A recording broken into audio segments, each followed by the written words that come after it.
Welcome to the Board Review with news about your county government. I'm Tricia Pichette.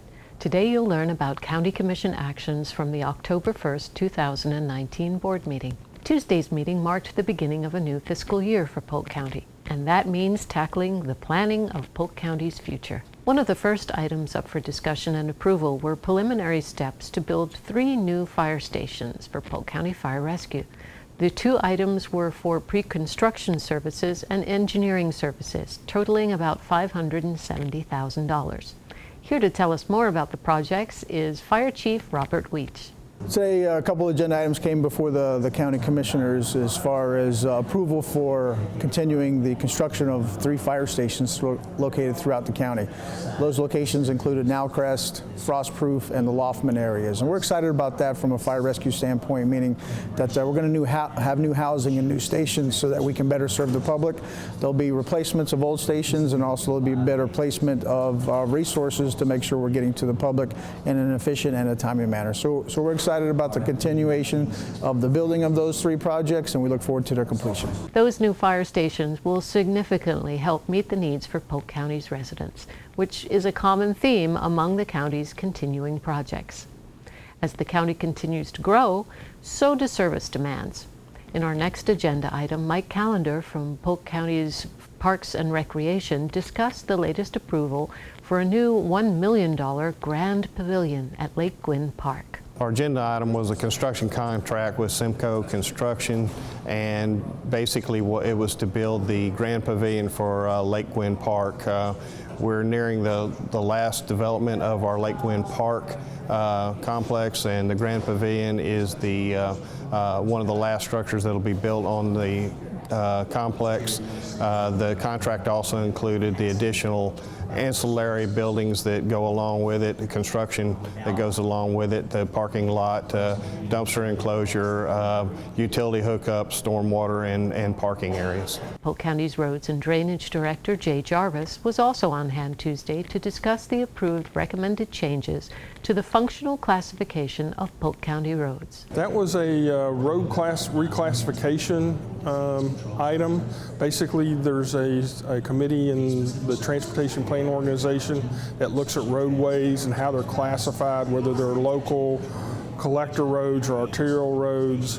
And there were 3 roads on there that were getting reclassified, but the one of interest to the citizens was Lake Eloise Drive, which is currently classified as a local residential, but on either end of it there's urban collectors that tie into it. There was a request for traffic calming on that roadway, which would include speed humps, and the issue was risen, should this really be a local residential road?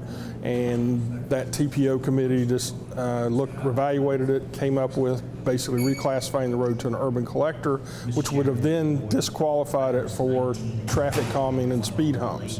And we met with the citizens. They were not happy with those discussions and decisions, so they came before the board today and basically expressed their concerns, and now the board has directed staff to move forward with traffic calming on that roadway and see how that process plays out, because ultimately that will come to the board in a resolution sometime in the future. And Jarvis also talked with us about the West Pipkin Road Professional Services Amendment Number 2 and a joint project agreement with the City of Lakeland. Item 16 was a consultant services agreement modification for the West Pipkin Road project. That project is currently under design. It's a corridor that's experiencing a lot of development around the airport area and the Geico facility that's on West Pipkin Road. And during discussions about right-of-way acquisition and with the City of Lakeland and the developers and Geico, they had requested a couple of signalized intersections that weren't in the original plan. And so the CSA modification was to look at those new signals and design those. In addition, there was a JPA, which is a joint project agreement with the City of Lakeland Utilities, to also look at utility relocations along the corridor, and that would be a reimbursable agreement from the City of Lakeland to Polk County. Joy Johnson, Polk's Relations Administrator for Indigent Healthcare, took some time to talk about 3 contracts that were approved by the board Tuesday. These will help certain Polk residents receive transportation to healthcare providers. We presented 3 agenda items to the board this morning. They were for transportation for our vulnerable population to get to healthcare services. That was with We Care of Central Florida, Elder Point Ministries, and Volunteers in Service to the Elderly. These 3 agencies currently assist the population, whether it be with healthcare or transporting the population to healthcare services. We know that there are community health needs assessment. There's many barriers for people accessing healthcare. And this is our attempt to reduce one of those barriers, being transportation. And this is our efforts in improving our outreach and prevention efforts so that we can reduce the no-show rates, that people can continue to schedule and get those follow-up visits to maintain their level of healthcare. So we're very excited to roll this out for the first time, and we are looking forward to seeing the results and the continued services that will be offered to our residents as a result. Johnson also discussed the importance of an approved letter of agreement from the State of Florida Agency for Healthcare Administration for Central Florida Healthcare request for matching funds in the amount of $517,000. So we did present an agenda item to the board this morning for approval of a letter of agreement with the Agency for Healthcare Administration. That agreement allows us to have an intergovernmental transfer and use the indigent healthcare surtax dollars as a local match that gets sent up to the state and to the federal government and gets additional dollars that comes back down to Polk County specifically for Central Florida Healthcare. Currently, we do have a partnership with Central Florida Healthcare for them to provide primary and dental services to our vulnerable population. And so what this funding does, we're able to use it and to leverage more money to come back to Central Florida Healthcare, since they are a federally qualified health center and they see a high level of charity care population, and they do accept everyone. So this is a win-win for the community, for the people who are in need of services, and for Polk County as well.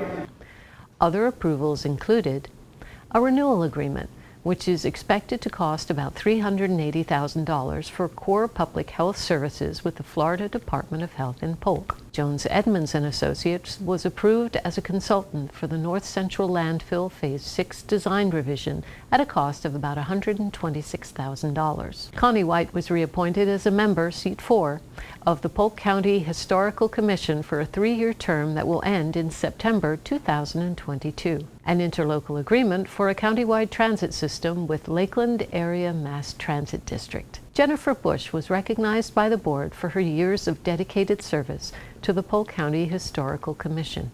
Well, it's so nice to be recognized for your service, but I would encourage people in Polk County, in your own communities, to get involved, because what I found is what you will find, and that is when you give, when you get involved, when you volunteer, you will get so much more in return than what you put into it. And I have learned so much about the history of Polk County and our communities. It's been an awesome experience. Thank you so much for letting me be involved. The board also recognized Polk County Fire Rescue's recent EMS accreditation from the Commission on Accreditation for Ambulance Services. Here to talk more about that is again Chief Weech. We accepted a proclamation for acceptance and receiving CAS accreditation, the Commission on Ambulance and Accreditation Services. Actually, it means a lot for our community and a lot for our commissioners as well. For what our commissioners, it means is that our fire rescue agency has gone through close scrutiny of those who kind of administer what the best practices are in the industry. So they can be rest assured that the money they're investing and the time they're investing in their fire rescue services are used in a wise manner, and we're getting the most out of our fire rescue services. To the community, it means if you ever need our services, if you or your family ever need to call fire rescue, that we're applying the best practices and the best patient care that the industry demands, and that we're going to take good care of you from a personal and a personal perspective. October 2019 was proclaimed as Safe Sleep Awareness Month.